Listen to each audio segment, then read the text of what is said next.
സ്ഥിതിക്ക് എന്തായാലും സ്നേഹനെ കണ്ടിട്ട് ആദ്യേട്ടനോട് സംസാരിപ്പിച്ചിട്ട് വേണം പോവാൻ. പാവം ആദ്യേട്ടൻ ഞാൻ വിളിക്കുന്നോർത്ത് കാത്തിരിക്കുവായിരിക്കും.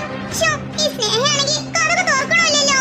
സ്നേഹ, സ്നേഹ. അല്ല, ഇയാളായിട്ട് സ്നേഹനെ കണ്ടില്ലേ? അത് പിന്നെ സർ, ഞാൻ കുറെ വട്ടം വിളിച്ചു. പക്ഷേ സ്നേഹ വിളിയൊന്നും കേട്ടില്ല. ചിലപ്പോ ഇയർഫോൺ കുത്തി പാട്ട് കേട്ടിരിക്കുവായിരിക്കും. അതായിരിക്കും ഞാൻ വിളിച്ചത് കേൾക്കാത്തെ. അതിന് സ്നേഹയ്ക്ക് ഇയർഫോണും കുത്തി പാട്ട് കേൾക്കാൻ ഇഷ്ടമല്ലല്ലോ.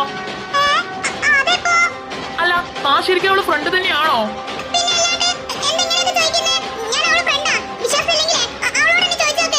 അല്ല, നീ അവള് ഫ്രണ്ട് ആണെങ്കിൽ നീ ഇത്രയും വിളിച്ചിട്ട് അവള് വായിൽ തുറക്കാണ്ട് നിക്കത്തില്ലല്ലോ.